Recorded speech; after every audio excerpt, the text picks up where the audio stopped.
Israel के साथ खड़ा है, ऐसा कहना है बरतानवी वजीर आजम का। ईरान के हमले पर रद्द-ए-अमल सामने आया है। आर्मी चीफ हैं, उनका भी वज़ीर दिफा का भी तुम बयानात को मिला के पढ़ें। उन्होंने कहा है कि कुछ भी हमसे दूर नहीं और ईरान और मशरिक़ वस्ता में हम अपने मकासद हासिल करेंगे। दोस्तों नमस्कार। हाल ही में हमारे national security adviser Ajit Doval ji France पहुंचे हैं, तो उन्हें वहां पर आने का स्वागत किया सीधे फ्रांस के प्रेसिडेंट इमानुएल मैक्रोन ने। तो इस बात से हमारा पड़ोसी देश पाकिस्तान काफी नाराज दिख रहा है। उनका कहना है कि कैसे किसी देश के नेशनल सिक्योरिटी एडवाइजर को किसी देश का प्रेसिडेंट या प्राइम मिनिस्टर सीधे मिल सकता है। किसी भी देश का नेशनल सिक्योरिटी एडवाइजर तो रुतबे में प्रेसिडेंट या प्राइम मिनिस्टर के मुकाबले बहुत ही अदना सा होता है। तो फिर भारत के नेशनल सिक्योरिटी एडवाइजर में ऐसा क्या खास बात है कि फ्रांस के प्रेसिडेंट को भी भागा भागा आना पड़ा? तो आइए इस मामले में पहले पाकिस्तान के मीडिया का रिएक्शन देखते हैं, अंत में होगी अपनी बात। साथ में अगर वीडियो आपको अच्छी लगे तो निवेदन है सब्सक्राइब जरूर कर लेना। इंडिया के national security adviser Ajit Doval साहब पहुंचे फ्रांस और वहां पर उनकी मीटिंग हुई है फ्रांस के प्रेसिडेंट मैक्रोन के साथ। ये एक बड़ी डेवलपमेंट इसलिए है कि जब कंट्रीज़ के नेशनल सिक्योरिटी एडवाइज़र कहीं जाते हैं तो उनकी मुलाकातें उनके काउंटर पार्ट से होती हैं। उनकी भी मुलाकात हुई होगी या होनी है काउंटर पार्ट के साथ, लेकिन उनके जाते ही वहाँ पर जो मीटिंग हुई है अजीत डोवल की, वो प्रेसिडेंट मैक्रोन के साथ हुई है डायरेक्ट। देखिए इससे क्या पता चलता है? इससे ये पता चलता है कि कहाँ पर पहुँचा हुआ है इंडिया, कि उसका अगर कोई मिनिस्टर, कोई सिक्योरिटी एडवाइज़र, मोदी साहब का कोई एडवाइज़र भी यूरोप के किसी कंट्री में, वेस्ट में, सुपर पावर्स के पास कोई चला जाए तो उससे भी वहाँ का बड़े से बड़ा लीडर मिलता है, वहाँ का प्रेसिडेंट या प्राइम मिनिस्टर मिलता है इंडिया के नेशनल सिक्योरिटी एडवाइज़र के साथ। दूसरी तरफ हालात क्या हैं कि प्राइम मिनिस्टर भी चला जाए तो अगले जो हैं वो उनके पास टाइम ही नहीं होता, या कोई छोटे मिनिस्टर्स या वो मिल लेते हैं। लेकिन देखें ये एक बड़ी बात इसलिए है कि ये बताता है, ये चीज़ जो है ना, ये बताती है कि भारत को सब बहुत सीरियसली लेते हैं, बहुत सीरियसली लिया जाता है। और मोदी साहब तो खैर जहाँ जाते हैं उनकी जिस तरह आओ भगत होती है, अमेरिका में देख लेना, प्रेसिडेंट जो बाइडेन कहते हैं कि you are very popular, I want your photograph. जो ऑस्ट्रेलियन प्राइम मिनिस्टर हैं वो कहते हैं कि यू आर द बॉस। अभी वहाँ पर जब वो गए हुए थे, जो मीटिंग्स हुई हैं क्वाड की, उसमें आपने देखा हर जगह पर जो दरमियान में खड़े हुए नज़र आए हैं वो प्रेसिडेंट जो बाइडेन और नरेंद्र मोदी दोनों, मतलब दरमियान में, बाकी सब जो हैं वो साइड पर। तो इससे भी हमें अंदाज़ा होता है। तो देखिए जो एक इससे पहले खबर आई थी ना कि इंडिया एक, बल्कि जो थिंक टैंक की एक रिपोर्ट आई थी जिसमें बताया गया था कि इंडिया अब थर्ड बड़ी पावर बन चुका है, तीसरी बड़ी कुव्वत जो है बन चुका है, पावरफुल कंट्री। तो अब तो इसके बाद ये लग रहा है कि इंडिया दूसरी बड़ी पावर बन चुका है, दूसरा ताकतवर कंट्री बन चुका है। क्योंकि देखें अगर फ्रांस का प्रेसिडेंट किसी से मिलता है ना, किसी नेशनल सिक्योरिटी एडवाइज़र से, तो वो अमेरिका का नेशनल सिक्योरिटी एडवाइज़र होता है। यानी ये जो यूरोपियन कंट्रीज़ कहीं पर भी अगर कंट्रीज़ के प्राइम मिनिस्टर्स या प्रेसिडेंट्स किसी नेशनल सिक्योरिटी एडवाइज़र, किसी मुल्क के नेशनल सिक्योरिटी एडवाइज़र से मिलते हैं तो वो अमेरिका का नेशनल सिक्योरिटी एडवाइज़र होता है। उसके अलावा वो उनके काउंटर पार्ट्स की मुलाकातें होती हैं।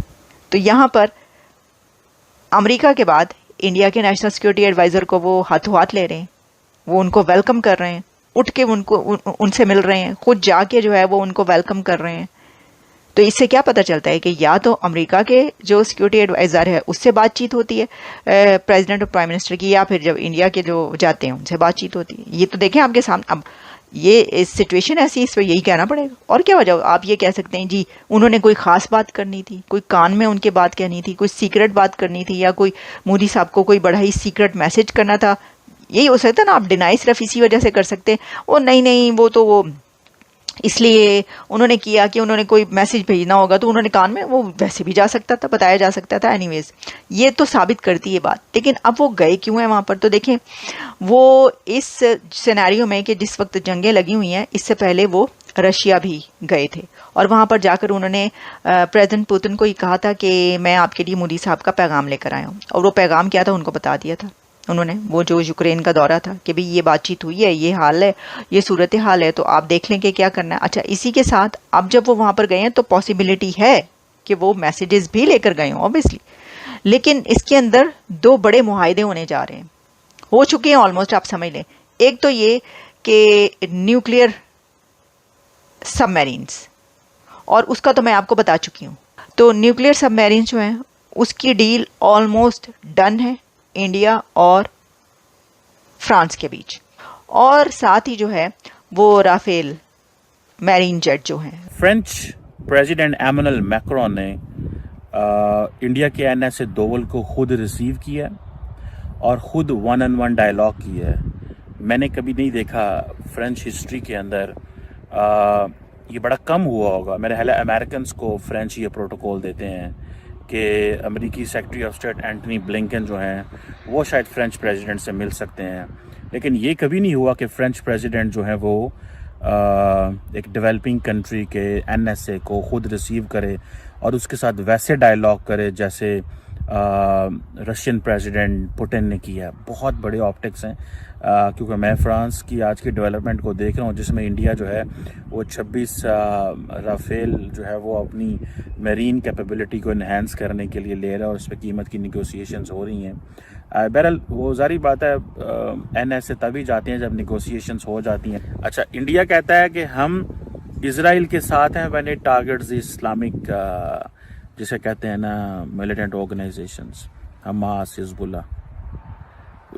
अब देखिए ना, कल प्राइम मिनिस्टर मोदी ने जो फ़ोन किया प्राइम मिनिस्टर नेतन्याहू को, वो किस चीज़ का फ़ोन था? वो इसी चीज़ का फ़ोन था कि खींच कर रखो, इन्होंने दबाओ, हम आपके साथ हैं, हम टेररिज्म के खिलाफ हैं। So India's definition of terrorism is what Israel's definition of terrorism. तो पाकिस्तान की बौखलाहट साफ दिखता है इस मामले में, वीडियो में। असल में जो बात उनको चुभी है वो है पाकिस्तान को कहीं कोई भाव नहीं देता, और इंडिया के नेशनल सिक्योरिटी एडवाइजर का सीधे प्रेसिडेंट से मिलना इस बात का सबूत है कि भारत को ग्लोबली किस तरह से मान्यता दिया जा रहा है तथा भारत का कद किस तरह से उन सुपर पावर देशों के बराबर का हो चुका है कि उनको भी सहम कर भारत की बातों को इंपॉर्टेंस देकर सुनना पड़ रहा है। दूसरी ओर पाकिस्तान को इसी बात की मिर्ची लगी है कि उन्हें तो अब कोई पूछता तक नहीं, पर कहां पर पहुंच चुका है भारत। इंडिया का कोई एडवाइजर भी अगर यूरोप के किसी भी कंट्री में, वेस्ट में पहुंच जाए या फिर सुपर पावर कंट्री के पास पहुंच जाए तो उससे भी प्रेसिडेंट या प्राइम मिनिस्टर भी मिलने चला आता है। और इधर पाकिस्तान की हालात ऐसे हैं कि अगर उनका प्राइम मिनिस्टर या प्रेसिडेंट भी पहुंच जाए तो भी उस देश के प्रेसिडेंट या प्राइम मिनिस्टर को मिलने का टाइम तक नहीं मिलता। यह इस बात को बताता है कि भारत को अब सुपर पावर के कंट्रीज बहुत ही सीरियसली लेते हैं। भारत को अनदेखा करना उनके लिए नामुमकिन है, क्योंकि भारत अब तीसरा सबसे बड़ा सुपर पावर कंट्री बन चुका है। तो आज बस इतना ही, मिलते हैं अगली वीडियो में, तब तक जय हिंद, जय भारत।